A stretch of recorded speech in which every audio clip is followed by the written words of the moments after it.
أوجه كلامي إلى البعض منكم ممن يعتقد أن الشياطين اختارت المغرب بلادا وأن الملائكة اكتفت بالتحليق فوق بلادهم.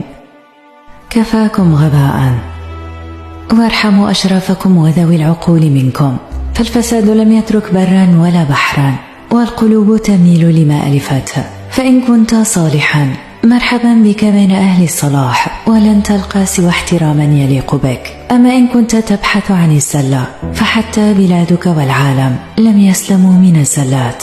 فلتعلم أيها المستشرف أننا في هذه الدنيا جميعا تحت سقف من زجاج، جميعنا كشعوب أخذنا حصتنا من الخطأ والصواب. مجرد بحث صغير على الإنترنت كفيل بإسقاط سمعة بلدك في أعين الكثير من الجهلة أشباهك وأمثالك ممن اكتفت عقولهم بسحر الغباء وقلة الدين. ما رأيتهم في حاجة للخوف من سحر الشياطين. لغتك التعميم، وصدقني لو زرت بلادي لصدمت بواقع جهلك الأليم.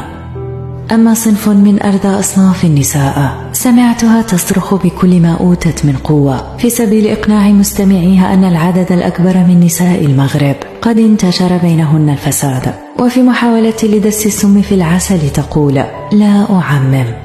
أقول لك يا أضحوكة زمانك، هاتي دليلك بالأرقام واتركي عنك الردح على مواقع التواصل الاجتماعي، فقضيتك الخاسرة لا تستدعي كل ما ترتكبينه في حق نفسك أمام حفنة من المستمعين، والإحصائيات قد أثبتت ما قد لا يسرك. أوليس الأجدر أن تناقشي ما آل إليه بلدك والأمة من فتنة وتبعية وجهل وحرب ضد الله ورسوله؟ أليس الأجدر أن تلتفتي إلى نفسك، إلى حالك المحزن الذي سيضعك في مواجهة مع الملايين يوم لا ينفع مال ولا بنون؟ ولا حق لك في لومنا جميعا واتهامنا بما اخترت أنت الالتفات إليه وتصديقه. لا حق لك في تفجير غضبك علينا، وابحثي عما أغضبك بين زوايا حياتك. أما بعض الذكور ممن استعرت منهم العروبة فبلادي كبلادك، فمثلما بنت لأشكالك حفرا ليلية بنت أيضا مساجد بعدد شعرات رأسك، ولن تلومها وأهلها على اختيارك. أما أمي وأختي وابنتي وصديقتي المغربية، فأمازيغية كنت أم عربية؟ ارفعي رأسك وتجاهلي صدى القاع العفن، لا تنظري إلا لمن يعي أصل الفتنة، من يحزن لقرحنا كأمة، كجسم واحد وبلد واحد، بالكاد يرى بعين الصواب الحدود التي تفصلنا، ويعلم جيدا أن المغربي رجل، ونعم الرجل سيكون أول سند له عند الحاجة، والتاريخ يشهد.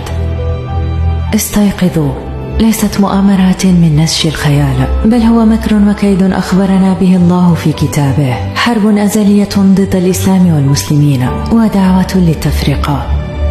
المغربي يا عزيزي سيستقبلك بحليب وتمر، أمنقطع السبل كنت أم زائر، بل حتى أفقرنا سيستلف وينفض جيوبه لإطعامك وإكرامك، سيهديك من تراثه فخورا، وقد تنجح في مغادرة بيته بعد محاولات ومحاولات، بعد أن يتأكد أنك في كامل الرضا، محملا بكل لذيذ وجميل لبلادك وأهلك، ولن ينتظر منك شيئا سوى ذكرا طيبا كأصله الطيب.